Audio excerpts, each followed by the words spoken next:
آپ لوگ جانتے ہیں طالبات، اذا ولغ القلب فی اناء احدکم فلیغسلہ 7 مرات اولاہن بالتراب، بعض روایتوں میں اخراہن بالتراب۔ اس سے پہلے بھی میں اس حدیث کا تذکرہ کیا ہوں، اولاہن بالتراب او اخراہن بالتراب، یعنی جب کتا کسی پلیٹ میں زبان ڈال کر چاٹ لے، اس پلیٹ کو 7 مرتبہ دھلنا۔ کتنے طالبات؟ 7 مرتبہ دھلنا ہے۔ کتا اگر کسی پلیٹ میں زبان ڈال کر چاٹ لے تو اتنا گندا، اتنا نجس، اس کتے کے بارے میں رب کائنات نے قرآن مجید میں قیامت تک کے لیے آیت نازل کر دیا، وَمَا عَلَّمْتُم مِّنَ الْجَوَارِحِ مُكَلِّبِينَ تُعَلِّمُونَهُنَّ مِمَّا عَلَّمَكُمُ اللَّهُ۔ حلال روزی، جو گوشت حلال ہے ان کا ذکر کرتے ہوئے اللہ تعالیٰ نے کہا وہ کتے جو شکار کر کے لاتے ہیں، جن کو تم نے اپنے علم سے اس کو سکھایا، علم کی وجہ سے ایک ناپاک اور نجس کتے کو اللہ تعالیٰ اونچا کر دیا۔ اس کے زبان سے اگر وہ کسی برتن کو چھو لے تو 7 مرتبہ دھلنا ہے، لیکن علم حاصل کرنے کی وجہ سے وہ کسی جانور کو شکار کر کے لاتا ہے تو وہ ہمارے لیے حلال ہے، علم کی وجہ سے۔ جو رب العالمین علم کی وجہ سے ایک کتے کے درجے کو اونچا کر سکتا ہے، ہمارے درجے کو نہیں کر سکتا؟ کیوں نہیں؟ بہرحال ضرورت سمجھنے کی ہے، علم کی اہمیت کو سمجھنے کی ہے۔ ہم کما حقہ علم کی قدر نہیں کر رہے ہیں۔ علم ہمارے پاس ایک فیشن بنا ہوا ہے، علم ایک فیشن ہے، بس یہ علمی چوریاں بھی اب عام ہو گئی ہیں کہ سرٹیفکیٹ آپ ایسے ویسے لے لو، یہ بھی عام ہوتے چلا جا رہا ہے۔ بہرحال علم حقیقت میں اللہ تعالیٰ کے پاس بڑی ناراضگی کی بات یہ ہے کہ تم جو چیز کہتے ہو اس پر عمل نہ کرو۔ جب لوگوں کو تم سمجھا رہے ہو، سب سے پہلے تم اپنے اندر عمل کے مادے کو پیدا کرو، خود عمل کے دائرے میں داخل ہو جاؤ۔ اللہ تعالیٰ نے قرآن مجید میں ارشاد فرمایا فلولا نفر من كل فرقة منهم طائفة ليتفقهوا في الدين وينذروا قومهم إذا رجعوا إليهم لعلهم يحذرون۔ کیوں نہ ہر جماعت میں سے، ہر فرقے میں سے ایک ٹولی نکلے جو علم حاصل کریں، دین میں تفقہ حاصل کریں، دین میں فقاہت حاصل کریں، اور جب قوم ان کے پاس لوٹیں تو قوم کو وہ سمجھائیں، ان کو دین کی تعلیم دے، وحدانیت کی طرف بلائیں، دین کے احکام ان کو بتائیں، احکام سے انہیں روشناس کرائیں تاکہ وہ لوگ گناہوں سے بچ جائیں۔ تو یہ اللہ تعالیٰ ایک جماعت کو ہونا چاہیے کہ ایک جماعت ایسی ہونی چاہیے جو علم حاصل کرے اور لوگوں کو سمجھائے۔ تو آپ ہی ہیں، آپ کو اللہ تعالیٰ نے چن لیا ہے۔ جو طالبات بہت سارے آپ خود بھی جانتی ہوں گی، جو طالبات فارغ ہو رہی ہیں، آپ جب اول جماعت میں داخل ہوئے تھے، جب پہلی جماعت میں تھے، بہت ساری لڑکیاں آپ کے ساتھ رہی ہوں گی، ان میں سے اللہ تعالیٰ نے سب کو توفیق نہیں دیا۔ آپ کو اللہ تعالیٰ نے پائے تکمیل تک پہنچایا، آگے تک پہنچایا، اس منزل تک پہنچایا جس کے آپ خواہاں تھے، جس کی آپ خواہش رکھتے تھے۔ اللہ تعالیٰ نے آپ لوگوں کو وہاں تک پہنچایا، اس لیے آپ اللہ تعالیٰ کا بے حد شکر و احسان کریں، اللہ کا شکر ادا کرتے رہیں۔ کہ بہت سارے لوگ ہوتے ہیں جن کو توفیق نہیں ہوتی ہے، کوئی اول جماعت میں نکل جاتے ہیں، کوئی ثانی میں، کوئی ثالث میں، رابع میں، خامس میں، سادس میں، کوئی 1 سال، آدھے سال پہلے، 6 مہینے، 3 مہینے پہلے ہٹ جاتے ہیں۔ اللہ تعالیٰ ان کو توفیق نہیں دیتا۔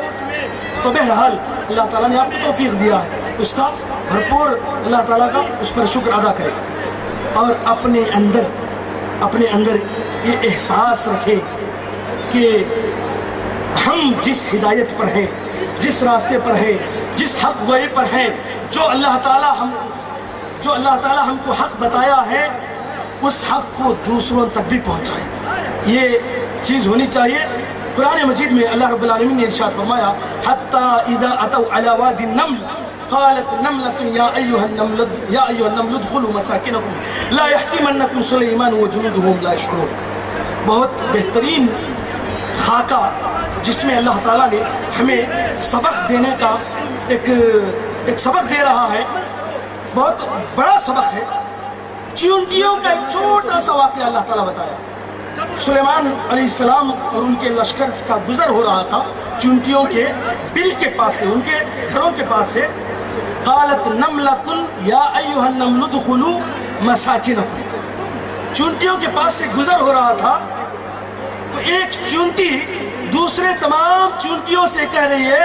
اے چونٹیوں اپنے اپنے بلوں میں داخل ہو جاؤ، کہیں سلیمان اور ان کا لشکر انجانے میں تمہیں اپنے پاؤں تلے روند نہ دے۔ ایک چونٹی کو کتنا احساس ہے، دیکھیے ایک چونٹی حقیر مخلوق، اللہ تعالیٰ نے ہم کو اشرف المخلوقات بنایا، اس کی ہزاروں مخلوقات میں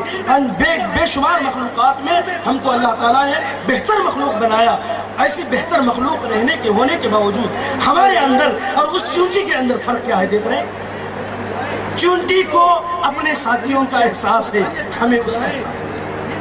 چونٹی اپنے ساتھیوں کو، دوسرے ساتھ کی چونٹیوں کو بچانے کے لیے انہیں الرٹ کر رہی ہے، لیکن کیا ہم اپنے ساتھیوں کو، اپنے مسلمان بھائیوں کو یا غیر مسلم بھائیوں کو، ہمارے اڑوس پڑوس کو، ہمارے رشتہ داروں کو، جتنے بھی ہمارے آس پاس ہیں، ہمارے ماحول میں ہیں، کیا ہمارے اندر کبھی یہ جذبہ پیدا ہوا کہ جس طرح ہم آگ سے بچنے کی کوشش کر رہے ہیں انہیں بھی آگ سے بچائیں، انہیں بھی جنت میں لے کر جائیں؟ کبھی ہم احساس اپنے اندر پیدا کیے جو ایک چونٹی کے اندر ہے؟ تو اس احساس کو بھی میری بہنیں، آپ جو فارغات ہیں، خصوصاً تمام مسلمانوں کے لیے عموماً اور خصوصاً جو طالبات فارغ ہو رہی ہیں ان کے لیے یہ جذبہ بے حد ضروری ہے۔ بہرحال باتیں تو کافی تھی، لیکن وقت کی قلت کی وجہ سے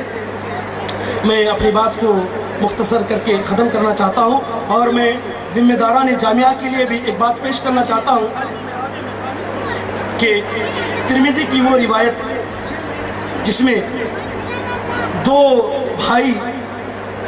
ایک بھائی کام کرتا ہے، ایک بھائی علم حاصل کرنے کے لیے اللہ کے نبی صلی اللہ علیہ وسلم کے پاس جایا کرتا ہے۔ جو بھائی، یہ حدیث صحیح ہے، اس کی سند صحیح ہے، جو بھائی کام کے لیے یا کمائی کے لیے جاتا تھا وہ آ کر اللہ کے نبی صلی اللہ علیہ وسلم کے پاس شکایت کرتا ہے، اے اللہ کے نبی صلی اللہ علیہ وسلم میں کمائی کر رہا ہوں، یہ میرا بھائی آپ کے پاس علم علم علم بول کر آپ کے پیچھے پڑا، تعلیم کے لیے آپ کے پیچھے پڑا ہوا ہے، کیا کریں؟ اللہ کے نبی صلی اللہ علیہ وسلم نے فرمایا لعلک ترزق بہ، جاؤ شاید کہ اللہ تعالیٰ اس بھائی کی وجہ سے، اس کے علم کی وجہ سے اللہ تمہیں روزی روٹی دے رہا ہے۔ سرپرستان، بچے اور بچیوں کے والدین جو بھی آئے ہوئے ہیں، کانوں کے پردوں کو کھول کر سن لیں، آپ کے گھروں میں جو برکتیں ہو رہی ہیں، ہو سکتا ہے اللہ تعالیٰ آپ کی بچی کے اس ادارے میں پڑھنے کی وجہ سے آپ کے گھر میں برکت نازل کیا، کوئی بعید نہیں ہے، بالکل قریب ہے۔ تو یہ علم کی فضیلت ہے۔ تو ذمہ داران سے بھی میں یہی کہتا ہوں اور انہیں بھی اللہ تعالیٰ کی ذات سے یہ امید دلاتا ہوں کہ جب ایک بھائی کے پڑھنے کی وجہ سے اس کے لیے اللہ تعالیٰ روزی روٹی دے سکتا ہے، آپ اتنوں کو سنبھال رہے ہیں، آپ اتنوں کو پڑھا رہے ہیں، تو اللہ تعالیٰ آپ کے لیے کیا کیا نہیں کھولے گا، اللہ تعالیٰ آپ کے لیے کیا کیا نہیں کھولے گا، اللہ تعالیٰ آپ کے لیے بہترین سے بہترین خزانے کھول دے، اللہ تعالیٰ آپ کے لیے پوری طرح راہیں ہموار کر دے۔ اور وہ حدیث بھی مجھے یاد آ رہی ہے لڑکیوں کے تعلق سے، اللہ کے نبی صلی اللہ علیہ وسلم نے جس میں کہا ہے جو شخص 2 بچیوں کی تربیت کرے اسے جنت میں اللہ تعالیٰ داخل کرے گا۔ اہل مدرسہ، اہل جامعہ، ذمہ داران سے میں مخاطب ہوں، جب آپ اتنے بچیوں کی تربیت کر رہے ہیں، اتنے بچیوں کی آپ کفالت کر رہے ہیں، تو اللہ تعالیٰ آپ کو کیا کیا نہیں دے سکتا ہے انشاءاللہ۔ تو بہرحال میں اللہ تعالیٰ سے دعا کرتا ہوں کہ اللہ تعالیٰ اس جامعہ کو تا قیامت باقی رکھے، اللہ تعالیٰ اس جامعہ سے علم کی روشنی کو ہندوستان کے بلکہ دنیا کے چپے چپے میں پھیلاتے رہے، اللہ تعالیٰ اس جامعہ کے ذریعے سے توحید کی روشنی کو پھیلاتے رہے، شرک و کفر کی ضلالتوں کو اللہ تعالیٰ اس جامعہ کے ذریعے دور کرتا رہے۔ اللہ تعالیٰ ہم تمام کو جو باتیں کہی گئی ہیں کہنے سے سننے سے زیادہ عمل کی توفیق عطا فرمائے، آمین ثم آمین، وآخر دعوانا ان الحمد للہ رب العالمین۔